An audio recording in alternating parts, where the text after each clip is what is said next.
From chapter 69, you write, similarly, as each spirit soul operates as a sensitive receiver of a great spectrum of impulses, impressions, and intelligence information, voices can and will be heard as echoing or talking in the receiver of the mind.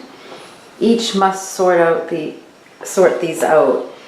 There appears in the stream of consciousness as many influences and colorations of thoughts, values, and karmas accumulated since at least the moment of conception relative to incarnate existence. My question is, how does one sort out these voices and or influences? How can one tune in to the higher influences and tune out the lower influences? Well, seldom do you have individuals who, by nature, tune into the higher influences. Everyone is tuned into the lower influences and operating from there and picking the best of those influences for themselves. See? So you're hearing voices to do this, to do that, to go this way, to go that way. But actually, there's a maze of influences in everyone. And the more you listen to more people and more influences, the more you take on more of the karma of other beings and their influences, then the more the confusion can take its toll on the individual. Unless you have a compass, unless you have guidelines to get above it, to get out of it. And that takes training. You need to find training or guidance from those who are outside of these boxes, see, outside of these ologies. And that's why I say it's more native wisdom. Okay? And I'm not saying there's nothing called nativeology, you know. We are talking about true human, and I mean that in a human sense, higher sense. We need to know what that is first and start to align ourselves and identify ourselves with what that is and can be. And we're talking now about masters, and I don't mean that in any kind of militant or governmental sense, masters of the universe. I mean that as heart masters of the universe. See, we need to be put on the path of heart mastery. See? So we need to know what the language is that we need to tune in, what the voices are that we need to hear. Whose voice do we need to hear about heart mastery? See? That functions above and beyond the din of ordinary, careless, mediocre, materialistic, just do as you're told to do in a manner of speaking and do this, and you know you're going to be fine. Just do it the way everybody else does it and you're going to be fine, and not recognize you properly as a spiritual individual being, an individual spiritual being who has connections with the higher worlds of reality beyond your imagination, and you have as much need to be part of those realities as you have to be part of the earth reality, which is a particle. You are a particle in another particle in a universe which is another particle. Okay? And we need to comprehend this to the best of our ability, because now we're talking about cosmic stature, cosmic nature, cosmic residence, in a sense. And that's why I would call it more native to the universe. See, not as a limitation, as a stepping stone. See, not as a limit, but a window to the infinite. We are that, but where inside us is that kingdom of such a heart as the universe? What if the voices become too overwhelming and it becomes too much for the individual to handle? Do you have any recommendations of what they can do to manage that sort of a situation?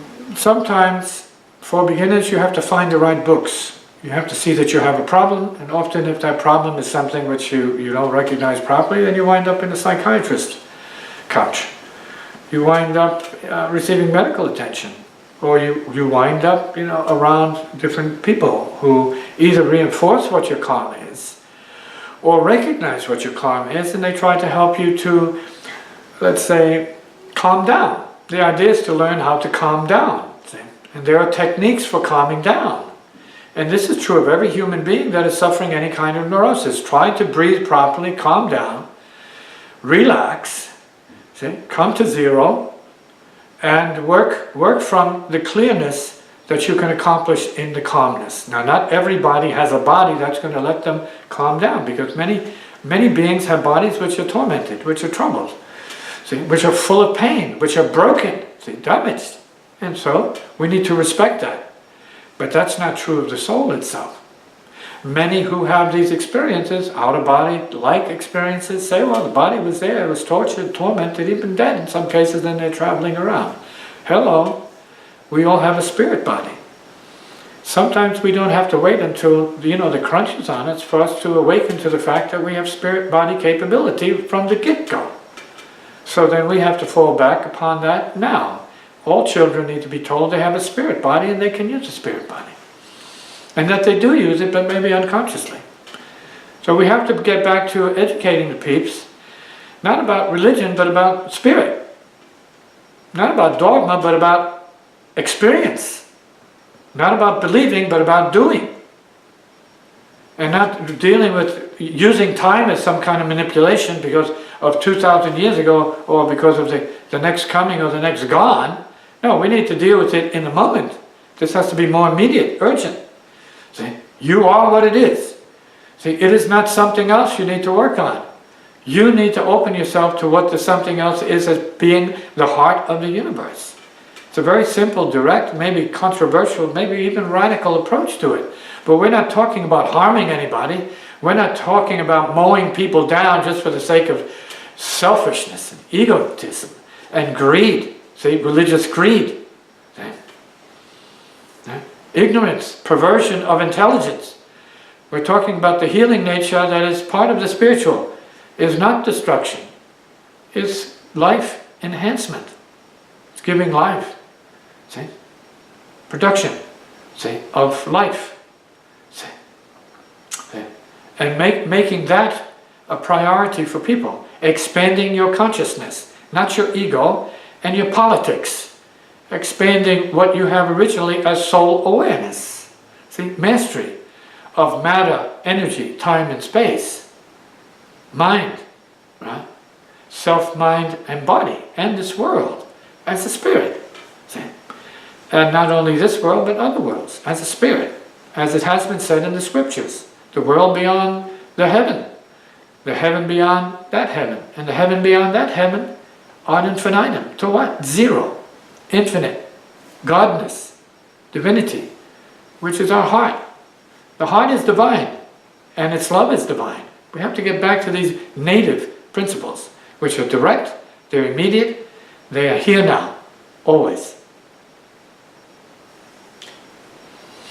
From chapter 69, you write, the dream-sleep state for most is that dimension of consciousness where this balancing of the inner and outer consciousness is worked with and maintained, allowing the presumed karmic life pattern to be worked out accordingly and successfully.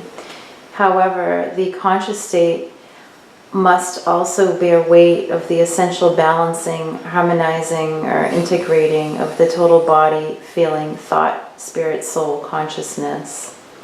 My question is, how can one tell if they are in a severe state of imbalance? Is it always obvious, or are there some people in the dark when it comes to being out of balance? Well, pain is one indication. See? Confusion is another indication. Anxiety is another indication. Doubt is another indication. Inertia is another indication. See? Hopelessness is another indication of imbalance. See? Pessimism is another indication. Depression is a big indication of what this is. See? Unhappiness is a big indication of what this is. This imbalance. See? It means that the life force is out of line. See? The breathing is out.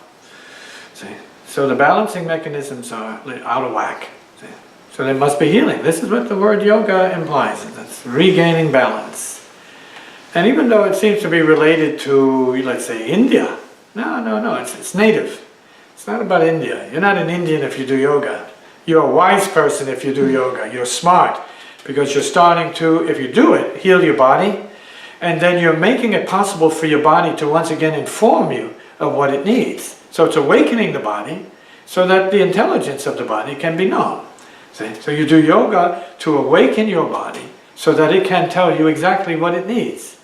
Whereas most people are in this darkness where the body's not telling them anything, so they have to go to all the media because they don't know. They have to go to doctors because they don't know. They have to go to educators because they don't know. They have to go to therapists because they don't know. See? They have to go to certain gurus because they don't know, and we hope that those gurus set them straight, because that's the purpose of a guru, is to take the ignorance and replace it with some knowledge and let the people master their lives from that. Make them followers, particularly. See, they're free to follow whatever the school is, whether it's New Age or Old Age or whatever. But the idea is to see that the people are restored at the heart level. That's the important thing. Not gain weapons, particularly for mass destruction or even protecting themselves, although that's wise to do in this age. So you have to defend and protect yourself up to a point. Not as a way of life. You want to be able to be capable of it, but your heart has to be first. See? Your heart has to be healed first. See? And what the earth needs is not more defensiveness. The earth has too much defensiveness already, based upon ignorance and conflict. So we need more heart awareness and more balancement from the heart, and we need people who are intelligent at that level, functioning at that level, and capable of sharing knowledge and experience and awareness at that level with those who are willing to follow. And then we can turn things around. We have more happy beings who are more awakened, who are more, let's say, healed and balanced, and it's passed around that way. See? We can start from that. That's a good bridge to have going for you. See? So how does one consciously bring more balance to their lives? And would yoga and psychiatry be enough for some people? I mean, are those valid solutions to bring balance? In the beginning they are. Let's say everything that arises is a step in the right direction. You need to know what you're looking for. Sometimes you can't see it. Sometimes it's not given to you, so you need a teacher. That could be anybody. You have to determine who the teacher is that helps you up. You have to know what up is as distinct from down. You need to know what happiness is as distinct from unhappiness. See? And so, yeah, you need guidance. And that guidance should come from your family, first and foremost. It could and should come from a relative then. And certainly friends. That's what friends are for. Not to indulge their friends and see who's the most stupid and the most idiotic and one who can drink the most scotch. I mean, what does that do for your head? It's fun, but it's also crazy, beyond the point. See? And that's what we have to be aware of. What is intelligent to do with friends, or in the spirit of friends, to help you expand your inner awareness, your creative intelligence, and cultivate your heart awareness to the degree where what you want to promote and conduct in the universe is goodness, kindness. See? And then turning the cheek, in a manner of speaking, that means sharing with peeps, not just being abused by peeps and giving them the right to abuse you, which is not a good demonstration, a good lesson, or a good recommendation. Doesn't make sense beyond a point. Okay? Yeah, this is not about let them kill you, so turn the other cheek. Give them all the cheeks you have. No, this is not about that. This is about establishing a different level of consciousness, a heart awareness, let's say, ground, foundation, or principle that can start to be awakened in other peeps. Just by word can be awakened. You are the heart, is the universe. You are that already. And you need to be restored to that and recover yourself to that. So are you saying then that one can find more balance just by keeping better company spiritually? I would say that is key, yes. You step out of your circle of negative influences. That's also in the River of Blood teachings. Right? Step out, first recognize what the negative influences are, the harmful influences are, or the, let's say, oppressive influences are, and then start to step up from there. See? Find positive influences that bring happiness to you. Give you space, that are not negative and anxious and uptight, neurotic, and, their worst enemies, unhappy. See? Even though they say they're happy as neurotics, there's no happiness there. See? The neurotics have to awaken to their neuroses and their neuroticism and how it uses them, to their programming. They have to confront that, face it, acknowledge it, and then put it down. Just put it down. Put your neurosis down. Leave it behind you. Right? Easier said than done. Then the medical practitioners would say, well, what if there's physiologic basis for it? That's good. We can accept that. There could be physiologic basis for it. There could be psychologic basis for it. There could be chemical basis for it. There can be psychic basis for it. But it all has to be put down. We have to be brought to calmness somehow. I don't mean by sedation. I mean by awareness, transmission of awareness into our light nature, our spiritual nature. And be given the chance to awaken the spirit body and use that for a change. See? Rather than just be convinced and persuaded and reinforced into being just a human being stuck in the body and stuck in the mind of programming with no hope, no chance. And this is it, right? Finished. Boom. You're finished. No one's finished. No limitations are limitations, see, to what it is. There is no limitation. The infinite has no limitations except self-limiting, self-created limitations. So we need to clear up the mind so that the mind is more open to the heart's nature, and then people can start to relax and then work from there. Heart first, and then we move into what it is that needs to be done for balance, and keep the balance with heart first. See? And I don't mean emotion first. Heart as the basic inherent nature of the universe, see? The total universe, the spirit nature of the universe. That's the heart of it. Paradox. The everything and nothing simultaneously. The everything and nothing always. From chapter 70 you write, all states of illusion overlap and interact. Glimpses of free happiness every now and then spontaneously arise and make their way into ordinary waking or dream states, filling them with intuitions and insights of the transcendently real, which is accessible to one and all. Are you implying that it's possible or perhaps likely that at some point the Master will either show up or in some way influence one's waking state or dream state? And if so, how can one make themselves more open or receptive to these influences or encounters with the Master? Well, it helps to have an education, because everyone has a master. And it may not be the traditional master of your culture. And if you think that the image of the past master or masters of the past are sufficient, you're holding yourself back. Because the example of Jesus, for one, was to have a living master. So you need to have a living master. You need to find one. You need to know what that is. And that's really the law. That's what he said. That was a precedence, he said. And that you have to find a son or daughter. I'm going to add that, a daughter of God and a son of God. I'm not going to leave the daughters out. I came through a mother. If she was the God for my birth, wasn't a man, it was a woman. It was her breast that fed me, nourished me, and grew me into the mind that I am, in a manner of speaking. See, so it's about the women coming into their own God nature and renouncing this denial of their spiritualhood. See? And this is part of the process for all beings, that the Master is a consciousness in us. We need to find out how to be there, how to get there. It's not outside of you. The fact that there are masters outside, I mean, you use that as a reference. You want the master within to awaken. Not just an egomaniacal program that feels its self-importance. That's not the master consciousness. It's infiniteness.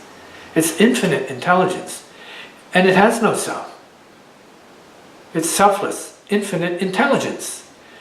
which can refer to itself as a body, but it has no self. It doesn't know any limits. It's like creative genius. It has no bounds. It's not just a composition. That's not creative genius. That's just a box a creative genius may have made for others to get stuck in. That's what a composition is. See? That's what a sonata is. That's what a symphony is. It's a box for people to get stuck in. But we know that it should be a step on the path, so you can step out of it and go beyond that. See? And outdo the composition. Not become subject to the composition and be less than the composition or less than the gospel. You have to be more than the gospel. See? You have to be more than the limit that is passed down to you. You have to be more than that. And then be true to your divinity, which knows no bounds.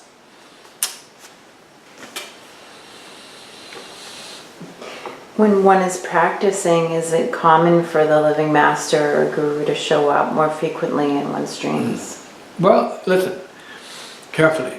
Spirit works in strange ways. Okay. Now you can have Christians, devoted, or whatever religion, Christians, Muslims, whatever, and spirit, not your prophet, spirit, see? Beyond your prophet, spirit, see?